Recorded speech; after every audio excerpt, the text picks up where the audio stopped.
where Pakistan stand in the next 5 years in the future. Pakistan is a state that is teetering on the brink of failure. The diplomatic success doesn't change that fundamental reality. Pakistan's problems are not diplomatic. Pakistan's problems are much more fundamental within Pakistan. Right? Mismanagement of the economy, letting various jihadist movements get out of hand. एक आम ambassador Singapore का बैठ के एक conference में या एक और हिट किसको करें, फौज को हिट किसको करें, एलीट को हिट किसको करें, मुल्क को, तो आपको अंदर से जारी बात है खोखला करने की बातें हैं। बट पाकिस्तान की असली समस्या उसकी भौगोलिक स्थिति नहीं बल्कि दशकों से चला आ रहा खराब शासन है। इतना ही नहीं, उन्होंने आगे ये भी कह दिया कि पाकिस्तान की राजनीति बिल्कुल प्रभावी नहीं है। वो सरगोशियां, उनकी आवाज़ें तेज़ होती जा रही हैं, बढ़ती जा रही हैं और अनहोनी होने जा रही है। बलूचिस्तान के साहली शहर गवादर के इलाके जीवनी में एक बड़ा हमला किया गया है। गवादर पाकिस्तान के लिए गेम चेंजर। वही चाइनीज इस बार इसको देखे बड़े दुखी होंगे, दिल भी बहुत परेशान होंगे कि साहब ये हो क्या रहा है हमारे साथ, एंड पाकिस्तानी ये सारे कुछ कर नहीं सकते, यूजलेस से बंदे हैं।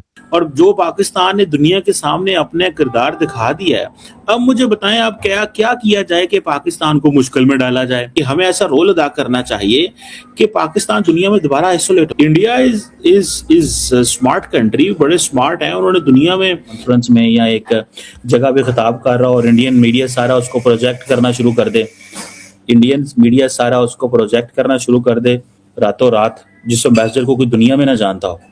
एक ऐसा एम्बेसडर जिसको दुनिया में कोई ना जानता हो, तो वो और हिट किसको करें, फौज को हिट किसको करें, एलीट को हिट किसको करें, मुल्क को, तो आपको अंदर से जारी बात है खोखला करने की बातें हैं। बट इनका कोई कसूर नहीं है। मेरा ख्याल है कि तो हिंदुस्तान में चले दोस्तों, आपको बता दें कि पूरी दुनिया के सामने सिंगापुर के एक्स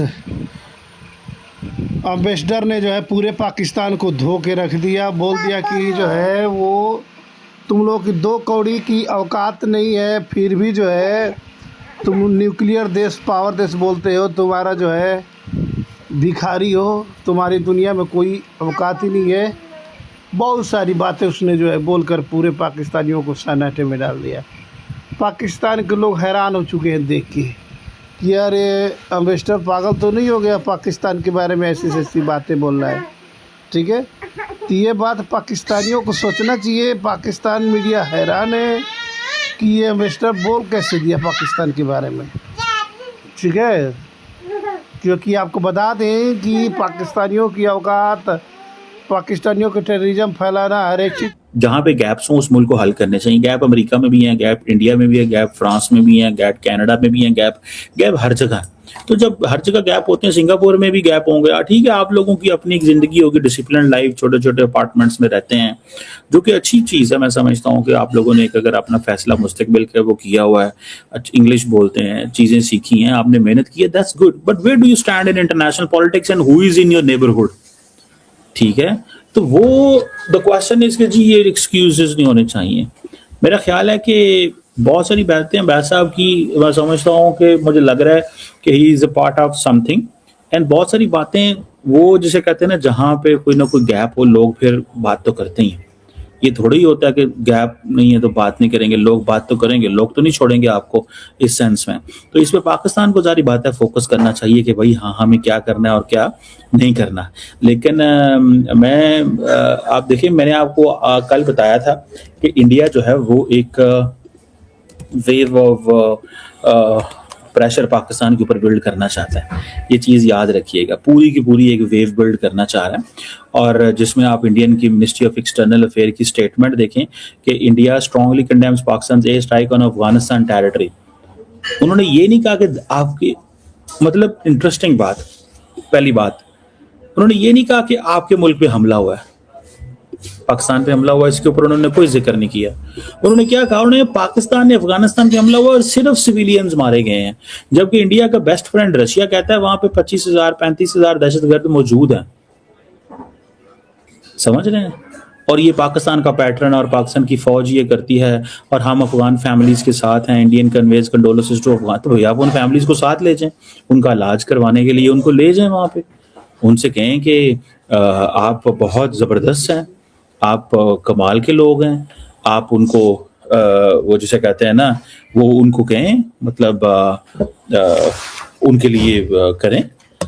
मतलब ये पॉइंट मुझे नजर आता है, you know, I do see this thing, मुझे इसको ये चीज नजर आती है कि वो समझते हैं कि हाँ जी, हमें इस वक्त अफगानिस्तान का साथ देना चाहिए। और मैं ये कहूँगा कि that is completely wastage of time. Indians are smart, India is important country. अब हुआ क्या है कि इन्होंने कैंप में जाके मारा है जहां पर 30 से ज्यादा पाकिस्तानी एकदम रोस्ट होके खत्म हो चुके हैं। मल्टीपल रिपोर्टेड, इसके बाद ये अटैक तो हुआ, इसके बाद मल्टीपल आर्म्ड ब्लॉकेड्स करे गए हैं, कॉन्वॉय अटैक्स हुए हैं, ब्रिज डेमोलिशंस हो रहे हैं by the way, and highway disruption चल रहे हैं। देखिए, बलूचिस्तान कनेक्ट करने के लिए पाकिस्तान के अंदर कुछ ब्रिजेस हैं, क्वेटा का जो हाईवे है उसके ऊपर है, जो कराची से हाईवेज आते हैं उसके ऊपर है। तो क्वेटा वाले हाईवे के ऊपर आके इन लोगों ने 4 ब्रिज तोड़ दिए। तो वो ब्रिज अब टूट गया है तो ऑब्वियसली वो कट ऑफ हो जाते हैं पूरी जगह। सो होता क्या है कि this is not yet proof that Balochistan is basically beginning to capture Balochistan, but ये चीज जरूर दिखाता है कि बलोच जो आर्म ग्रुप्स हैं वो बड़ा क्लियरली इस चीज को दिखाते हैं कि साहब अब हम पूरे प्रोविंस में ऊपर से नीचे आपकी घंटी बजा सकते हैं। सोल्जर्स ही नहीं, but roads, bridges, convoys, trucks, choke points और आपकी लॉजिस्टिक मूवमेंट्स, यहां तक कि आपके कैंप्स को, जो बड़े बड़े प्रोटेक्टेड कैंप्स हैं, उसको भी ठोक सकते हैं। जिवानी में अगर देखें भैया, 30 पाकिस्तानी का ये आ रहा है कि भैया इनकी डेथ हो चुकी है और बहुत बड़ा एक्सप्लोजन है। I can't show it here for YouTube reasons, but बहुत जबरदस्त एक्सप्लोजन गया, बड़ी गाड़ी गई अंदर, डजन्स मेरे ख्याल से इंजरी वहां पर हुई होगी। और ऑक्यूपाइंग पाकिस्तानी फोर्सेस, ठीक है जी, ये बड़ा क्लियर इनका नैरेटिव रहता है और हमारा भी वही है, it is Pakistan occupied Balochistan, उसके अंदर कोई डाउट नहीं है।